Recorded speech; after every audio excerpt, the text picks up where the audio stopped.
eating a tooth out of a dish. The students were surprised that their teeth didn't fall out. Then dig in the bowl. A bloody human eyeball was dug out. This scene stunned the students instantly. He quickly shouted to inform everyone. It's people all yelling. Someone ate the guts, others ate ears and various tissues. This disgusts the students. I vomited all night. 2 years later, the police rushed to investigate and the results were shocking.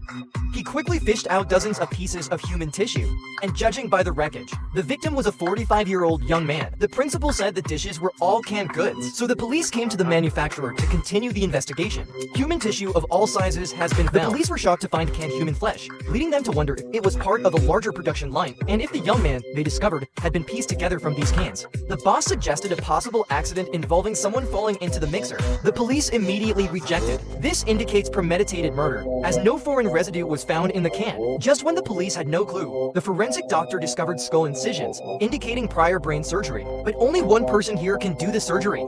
Through this clue, the deceased was quickly locked down. The deceased was originally a food safety worker. It makes sense why he was murdered. The police then investigated the people around him. Before dying, the deceased disclosed that he had created a seasoning capable of significantly improving the flavor and freshness of food.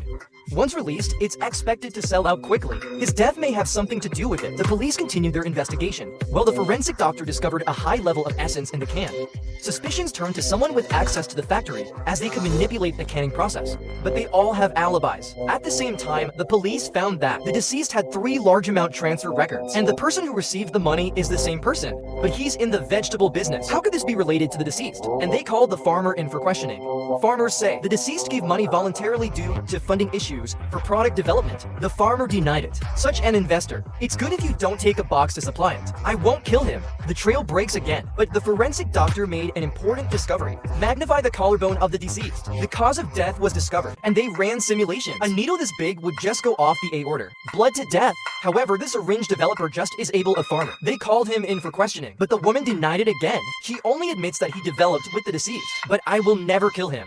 The police can only let it go. Such a good investor. It would be nice not to be offered by the god of wealth. How could they possibly kill him? Ruin your own money. The trail breaks again, just as the case reached an impasse. The medical examiner found horse meat in the can but didn't mind, as he was preoccupied with examining the deceased's bones. With this clue, the police called the factory supervisor for questioning. Does the canned beef contain horse meat? The supervisor is also hearing for the first time. She had only been here for a few days. I don't know if there is any horse meat at all. They had no choice but to find the manufacturer's boss, found through his transfer records. The owner bought lots of low-quality horse meat, significantly reduced his own costs. Here I have to remind my friends, horse meat is not as delicious as beef. Seeing that his affairs could no longer be hidden, he had to admit the fact of buying horse meat but deny killing. But after the police coaxed and deceived, he finally admitted the fact of killing. The deceased had already discovered that the boss used horse meat, then repeatedly blackmailed his. But after giving the other party money, he was not satisfied. Instead, they made it worse and were happy to die for him. In a fit of rage, he had to be sent to see the king of hell.